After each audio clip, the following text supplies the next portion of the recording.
8 പൊട്ടിയുള്ളൂ. ഇതാ ഞാൻ പറഞ്ഞത്, 9 ചീട്ടാക്കിയാലേ 8 പൊട്ടിക്കൂ. ഭയങ്കരന്മാരാ, ഞാൻ വെറുതെ വിടില്ല. പൊട്ടി 9 പൊട്ടി. ചിലപ്പോ ഇവരിങ്ങനെയാ.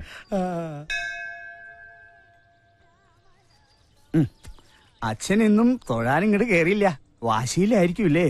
വാശിയൊന്നുമല്ല, ദൈവത്തോടുള്ള ഒരു പരിഭവം. ദൈവമായാലും മനുഷ്യരായാലും സ്നേഹത്തിന് വില കൊടുക്കണം. എനിക്കറിയാമോ, ഒരു മുന്നറിയിപ്പും ഇല്ലാതെ ചെറിയൊരു തലവേദന വന്നതാ എന്റെ ഭാഗ്യലക്ഷ്മിക്ക്. പിന്നെ എന്നെ 9 ദിവസം പിടിച്ചു നിർത്താൻ ഒരവസരം പോലും തരാതെ എന്റെ ഭാഗ്യലക്ഷ്മിയെ തിരികെ വിളിച്ചു. കൂടെ ജീവിച്ച ആളെ കൊണ്ടുപോകുമ്പോ എന്നെ ഒന്ന് ഓർക്കണ്ടേ? ആ ഒരു പരിഭവത്തിലാണ് ഞാനിവിടെ വന്നാൽ ഭഗവാനുള്ള വെടിവഴിപാട് നടത്തും. 9 എണ്ണം. അവള് കിടന്ന 9 ദിവസങ്ങളുടെ ഓർമ്മയ്ക്ക്. മാത്രമല്ല, ഞാനിവിടെ വന്നു എന്ന് അറിയിക്കണ്ടേടോ. അന്ന് നഷ്ടപ്പെട്ടതാണ് മിന്നുമോളുടെ കളിയും ചിരിയും. എന്റെ ഭാഗ്യലക്ഷ്മി തിരിച്ചു തരണമെന്ന് ഞാൻ പറയുന്നില്ല. മിന്നുമോളുടെ കളിയും ചിരിയും എനിക്ക് തിരിച്ചു തരണം. ഞങ്ങളുടെ ഇടയിലെ പരിഭവം തീർക്കാൻ ഞാൻ വെച്ചിട്ടുള്ളൊരു ഓപ്ഷനാണ്. നോക്കാം. ചേട്ടൻ കല്യാണം കഴിച്ചാണോ? അതെ. കല്യാണം കഴിച്ചിട്ടില്ല. എനിക്ക് തോന്നി. ഞാനും കഴിച്ചിട്ടില്ല. സുമേ, ആ തോറിന്റെ പാത്രങ്ങൾ എടുത്തോളൂ. ഇതെന്താണ് മൊബൈലിൽ ഇത്ര പേർക്ക് കാണാൻ? ഞാൻ ഗെയിം കളിക്കുക. 9000 പോയിന്റായി. 10000 ആക്കണം. വേഗാക്ക്, എന്നിട്ടാണ് മാമുണ്ടായി. അതൊരു പാവാ. മൊബൈല് കിട്ടിയാ പിന്നെ ഭക്ഷണം കൂടി വേണ്ട. എന്റെ അനിയത്തിയാ സുമ. ഈ വെളുത്ത ചോറിന്റെ മുൻപിലിരിക്കുന്ന ചേട്ടനെ കാണുമ്പോ എനിക്ക് ഭയങ്കര സന്തോഷം തോന്നുക. സത്യം പറയാലോ, ഈ ചുറ്റുമതിലിനുള്ളിൽ വന്നേ പിന്നെ ഇതുപോലൊരു കറുത്ത മനുഷ്യനെ ഞാൻ ഇതുവരെ കണ്ടിട്ടില്ല. ഇതിപ്പോ പൂരത്തിന്റെ ഇടയിൽ ആനെ കാണുന്നവരുണ്ടല്ലേ ചേച്ചി. ഈ കറുപ്പ് അച്ഛന്റെയോ അതോ അമ്മയുടെയോ? അച്ഛമ്മയുടെ. എനിക്ക് ഈ കറുപ്പ് ഇഷ്ടം.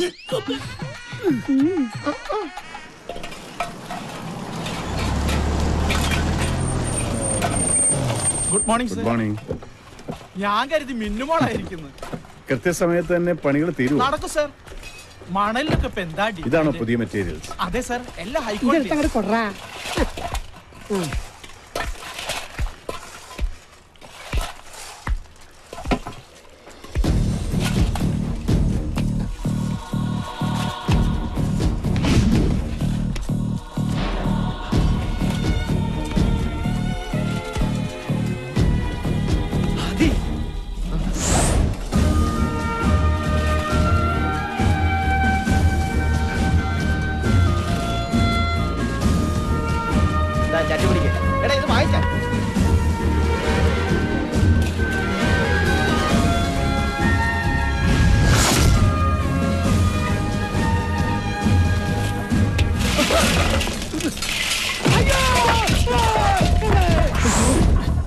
ആന്റണി, വണ്ടി എടുക്കും.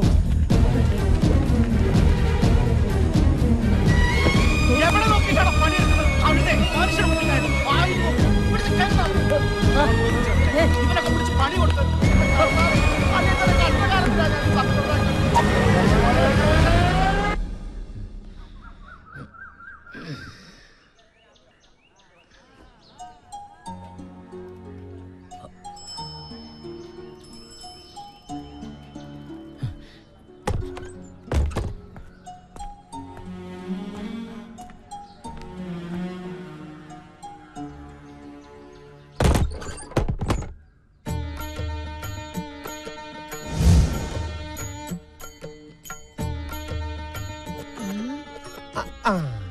ഞാൻ സത്യശീലൻ.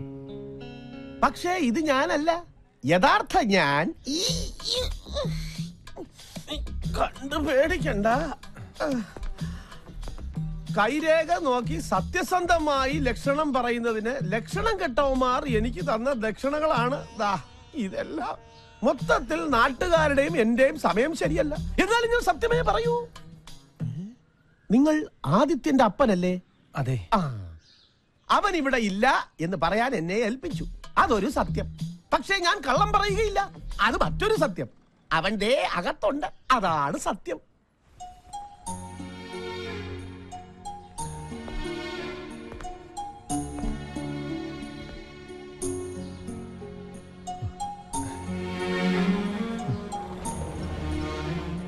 നമ്മുടെ ആനയെ കൊണ്ട് പോലും ഭാരം വലിപ്പിക്കാത്തവനെ അപ്പൻ.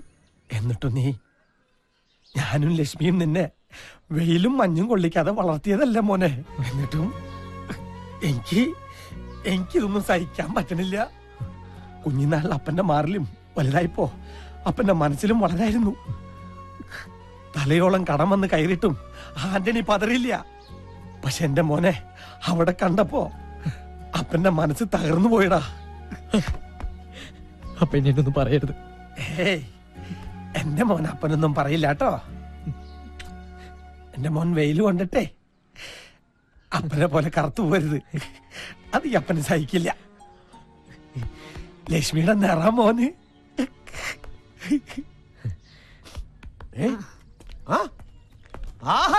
ഹൃദയരേഖയും ദാമ്പത്യരേഖയും പിണങ്ങി കിടക്കുന്നു. നീ ശ്രമിച്ചാൽ കിട്ടാവുന്നൊരു നല്ല ജോലിയായിരിക്കും അത്. മിന്ന് ഗ്രൂപ്പിൽ മാനേജർ ആവാനുള്ള എല്ലാ യോഗ്യതകളും നിനക്കുണ്ട്. പറഞ്ഞു വരുമ്പോൾ നീയും പാതി രാജരക്തത്തിൽ പിറന്നവനല്ലേ. ഹൈ, ഏതെങ്കിലും ഒരു കോവിലകത്തിന്റെ പേരങ്ങോട്ട് പറഞ്ഞേക്കണം. നിന്റെ മുഖത്ത് നോക്കിയാ നീ രാജകുടുംബത്തിലല്ലെന്ന് ആരും പറയില്ല. അപ്പൻ എന്തൊക്കെയാ പറയണേ? അപ്പം പറയണ ശരി. ദൈവം സഹായിച്ച് എന്റെ നിറവും കോലവും നിനക്ക് കിട്ടാതെ പോയത് നന്നായി. വേണ്ടപ്പാ, അപ്പന്റെ മോനാണെന്ന് അറിഞ്ഞിട്ട് കിട്ടുന്ന ജോലി മതി എനിക്ക്. ആദ്യം നമ്മളാരെയും ചതിക്കാനല്ലല്ലോ പോണത്. നമ്മളെല്ലാം എല്ലാരും തോൽപ്പിച്ചത്. അപ്പന് പഴയ ആദ്യമോനെ തിരിച്ചു വേണം. വാചകം അടിച്ച അപ്പനെ വരച്ച വരയിൽ നിർത്തണ ആദ്യമോനെ. വർമ്മസാറിനോട് ഞാൻ സംസാരിച്ച് ശരിയാക്കാം. പക്ഷേ തീരുമാനമെടുക്കേണ്ടത് മിന്നുമോളാ. അത് വല്ലാത്തൊരു അവതാര. അവളെ വീഴ്ത്തേണ്ടത് നിന്റെ ഉത്തരവാദിത്ത. അപ്പൻ എന്നെ വഴി തെറ്റിച്ച് അടങ്ങുള്ളല്ലേ? വഴിയാധാരമായ നമ്മുടെ ജീവിതം നമുക്ക് തിരിച്ചു പിടിക്കണ്ടടാ മോനെ.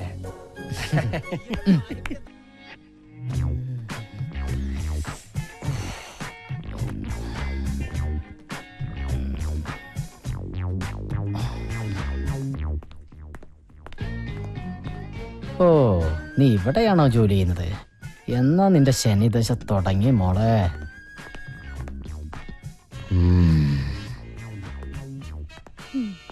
അതെ, നിക്ക്. ഇപ്പൊ സമയത്രേ. കൃത്യനിഷ്ഠ, സമർപ്പണം, ആത്മാർത്ഥത, ഈ വക സ്വഭാവ ഗുണങ്ങൾ വാങ്ങുന്ന ശമ്പളത്തോട് കാണിക്കണം. അല്ലെങ്കിൽ കിട്ടുന്ന ശമ്പളം നാട്ടുകാർക്ക് സ്കാനിങ്ങിനും എക്സ്റേക്ക് കൊടുക്കാനേ കാണൂ.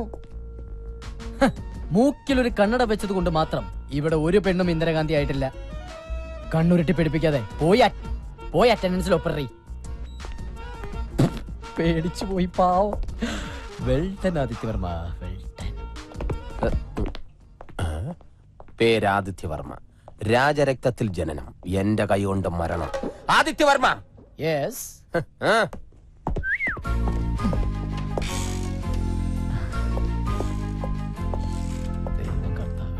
Madam, good morning.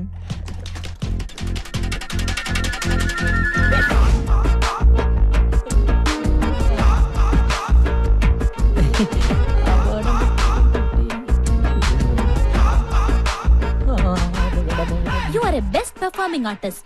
Thanks. ആണോ? മുഖത്ത് നവരസങ്ങൾ ഇങ്ങനെ അലതലകയല്ലേ? ഇടയ്ക്ക് ഇങ്ങനെ തല്ലാറുണ്ട്.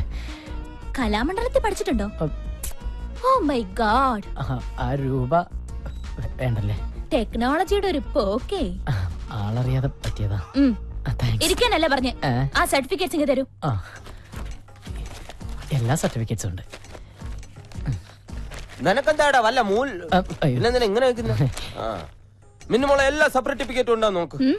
സപ്രത്തിന് വേറെന്തോ പറയാൻ വന്നാണ് ഞാൻ പെട്ടെന്ന് മറന്നുപോയി. വേണ്ടായിരുന്നു. ഇതിനകത്ത് സ്കാനിംഗ് റിപ്പോർട്ട് ഇല്ലല്ലോ. സ്കാനിംഗ് റിപ്പോർട്ടോ? ഇവിടെ ജോലി ചെയ്യണമെങ്കിൽ ഹോൾ ബോഡി സ്കാനിംഗ് റിപ്പോർട്ട് നിർബന്ധം. അത് മാത്രം പോരാ, നീ രാജരക്തത്തിൽ പിറന്നാണോന്ന് അറിയാൻ വേണ്ടിട്ട് രക്തം, കഫം, മലം, മൂത്ര എല്ലാം എനിക്ക് ടേസ്റ്റ് ചെയ്യണം. ഇല്ലേ മിന്നു? എത്രയും പെട്ടെന്ന് സ്കാനിംഗ് റിപ്പോർട്ട് കൊണ്ടുവരും. ഇത് മിന്നുവിന്റെ പുതിയ തീരുമാനമാണ്. ഇതറിയാതെ പലരും ഇവിടെ ജോലി ചെയ്യുന്നുണ്ട്. ഞാൻ ശരിയാക്കി തരാം. മാഡം, ആളറിയാതെ പറ്റിപ്പോയ അബദ്ധത്തിന് ക്ഷമ ചോദിക്കുന്നു. അതിനുള്ള ശിക്ഷയാണ് ഈ സ്കാനിംഗ് എങ്കിൽ ഞാൻ ചെയ്തിട്ട് വരാം. പക്ഷേ ഈ വേക്കൻസിയിൽ എന്നെ തന്നെ പരിഗണിക്കണം. ഇയാൾ അധികം സംസാരിക്കണ്ട. പോയി സ്കാനിംഗ് റിപ്പോർട്ടുമായി വാ. എന്നിട്ട് തീരുമാനിക്കാം എന്ത് വേണമെന്ന്. ആദിത്യവർമ്മ, ഒരു ടൈ കെട്ടിയത് കൊണ്ട് മാത്രം ഒരാണും പണ്ഡിറ്റ് ജവഹർലാൽ നെഹ്റു ആവില്ല. ചെല്ല്.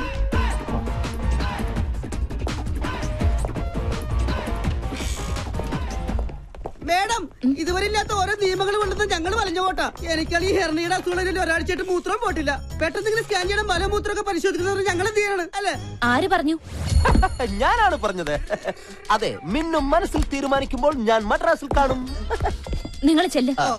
പെട്ടെന്ന് പോകാം. ദേവി സ്കാൻ സെന്ററിൽ ചെന്ന് ടെസ്റ്റ് ചെയ്താൽ മതിയാ. എല്ലാരും പോണമെന്നില്ല. എല്ലാവരുടെ മൂത്രവും കൂടെ ഒരു കുപ്പിക്കകത്ത് ഒഴിച്ചു വാങ്ങിച്ചിട്ട് നീ കൊണ്ടുപോയാൽ മതി. സ്കാൻ ചെയ്തില്ലെങ്കിൽ എല്ലാത്തിന്റെ ഇൻക്രിമെന്റ് കട്ട് ചെയ്യൂന്ന് പറഞ്ഞപ്പോ സത്യം എല്ലാരും പേടിച്ചു പോയി. മഞ്ജുലേട്ടൻ പോ. അല്ല, എനിക്ക് കുഴപ്പമൊന്നുമില്ല, ഞാൻ ടെസ്റ്റ് ചെയ്തേ. Get out. ശരി.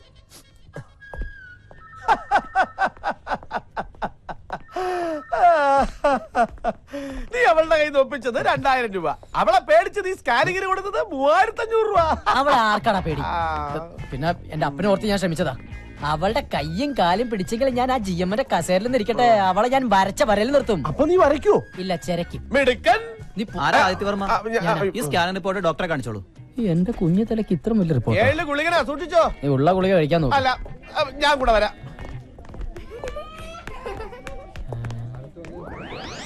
ഇതെന്താ ബീവറേജിന്റെ ക്യൂ? ദേ, ഒരു ചെറിയ നീണ്ട ക്യൂ ആയതുകൊണ്ട് പെട്ടെന്ന് അങ്ങോട്ട് പോവാ. ഇനിയിപ്പോ എന്ത് ചെയ്യും? ഒരു ഐഡിയ ഉണ്ട്. കൂടെ നിൽക്കണം. ജ്യോതിഷം പോലെ കുളമാക്കരുതേ. വാ. എന്തൊരു വിധി! കപട രോഗിയെ ഒറിജിനൽ രോഗി തള്ളുന്നു. അയ്യോ, അതെ അതെ. എന്തോന്നു മരുന്ന് കുടിക്കാം നമ്മള്? ചോര. അയ്യോ, എല്ലാവരും ഒന്ന് വഴി മാറണേ. ഒരു രോഗിയാണേ, അപകടത്തിൽ തല ചെതറിയതാണേ. ഒന്ന് വഴി മാറണേ. എവിടെ നോക്കിയാണ് വണ്ടി അതെ, ഞാൻ കണ്ടില്ല. എന്നാ ഞാൻ കണ്ടു. എടാ നീ എന്റെ ചേച്ചി, അപകടത്തില് തലച്ചോറ് നെയ്ച്ചോറായി മരിക്കാറായ ഒരു രോഗിയാണ്. ഒന്ന് പെട്ടെന്ന് മാറും കേട്ടാ. ഒന്ന് നമ്മുടെ ആന്റണിയുടെ മകൻ ആദിത്യനല്ലേ? എന്റെ കർത്താവേ, ഈ ചെറുക്കന് ഇതെന്തോ പറ്റി? അയ്യോ.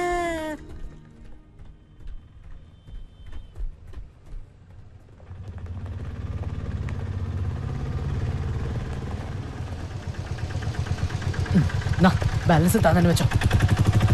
മിന്നു മേഡത്തിന് ദേ പോകുന്നു. അയ്യോ മേഡം, അയ്യോ. അതെ, സ്കാനിംഗ് റിപ്പോർട്ട് കിട്ടി. ഫിറ്റ്നസ് സർട്ടിഫിക്കറ്റ് തന്നിട്ടുണ്ട്. എത്ര വർഷം വേണമെങ്കിലും ജോലി ചെയ്തോളാൻ പറഞ്ഞു. തലയ്ക്കൊന്നും ഒരു കുഴപ്പമില്ല. ഇതാണ് എന്റെ തലകൾ. ഇപ്പൊ ഇയാൾക്ക് ആശ്വാസമായല്ലോ. ഇനി സമാധാനത്തോടെ വീട്ടിലേക്ക് പോയിക്കോ. അയ്യോ മേഡം, അങ്ങനെ പറയരുത്. ഇയാളുടെ തല സ്കാൻ ചെയ്യാന്നുള്ളത് എന്റെ ഒരു കുഞ്ഞു പ്രതികാരമായിരുന്നു. അത് ഇത്ര പെട്ടെന്ന് താൻ തന്നെ സാധിച്ചായിരുന്നു കരുതിയില്ല. ഓക്കെ, ഭാഗ്യമുണ്ടെങ്കിൽ ഏതെങ്കിലും ഹൈവേയിൽ വെച്ച്. അയ്യോ പോലെ, അങ്ങനെ പറഞ്ഞ ഈ 2 വീലറിന് തല വെച്ച് ഞാൻ മരിക്കും. എനിക്ക് ഒരു തവണത്തേക്ക് മാപ്പ് തന്നൂടെ? സോറി ആദിത്യവർമ്മ, ചോദിക്കുമ്പോ എടുത്തു തരാൻ മാത്രം എന്റെ മാപ്പ് സ്റ്റോക്കില്ലല്ലോ. അയ്യോ, ഒരു കാര്യം മറന്നു. ഒരു കുടുംബത്തിന്റെ മുഴുവൻ ഉത്തരവാദിത്വം ചുമക്കുന്ന തലയല്ലേ ഇത്? ഇനി ഈ തലയ്ക്കൊന്നും സംഭവിക്കാതിരിക്കാൻ എന്റെ വക ഇതിരിക്കട്ടെ. ഹെൽമെറ്റ് ഇട്ടിട്ട് കാര്യമില്ല മേഡം, ജോലി.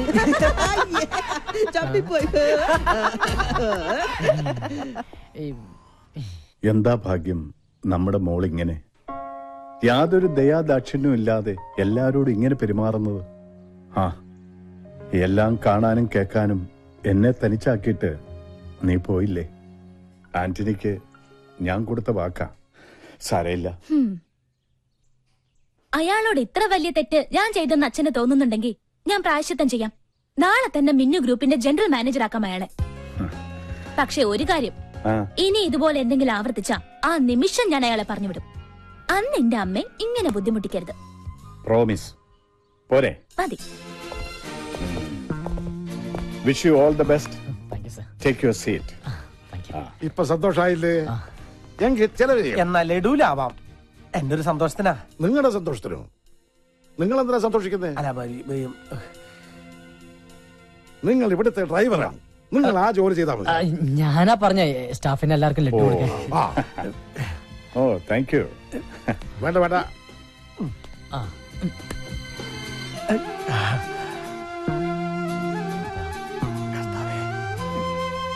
അളിയ, ഒരെണ്ണം എടുക്കളിയ. ആന്റണി ചേട്ടന് കഴിക്കേ. അളിയൻ എപ്പോഴും ചൂടായി. മോളെ ലഡു. ലഡു എന്റെ പട്ടി തിന്നും. അല്ലെങ്കിൽ വേണ്ട, ഞാൻ തന്നെ തിന്നാം. അവനോടുള്ള വെറുപ്പ് എന്തിനാ പാവം ലഡുവിനോട് തീർക്കുന്നത്? പട്ടി എന്നെ. നോ, എനിക്കൊരു എക്സ്പ്ലനേഷൻ കേൾക്കണ്ട. പറഞ്ഞ സമയത്ത് തന്നെ ഫ്ലാറ്റ് ഡെലിവറി ചെയ്തിരിക്കണം. മിന്നു പറഞ്ഞതിൽ നിന്ന് ഒരു മാറ്റവും ഇല്ല. പരിക്ക് പറ്റിയ തൊഴിലാളിക്ക് പകുതി പണം മിന്നു ഗ്രൂപ്പ് കൊടുക്കും, ബാക്കി കോൺട്രാക്ട് കൊടുത്തിരിക്കണം. അത് തന്നെയല്ല, എത്രയും പെട്ടെന്ന് തൊഴിലാളി സമരം അവസാനിപ്പിച്ച് പണി തുടങ്ങിയിരിക്കണം. മനസ്സിലായടാ? ഓ എന്തോന്ന് കോ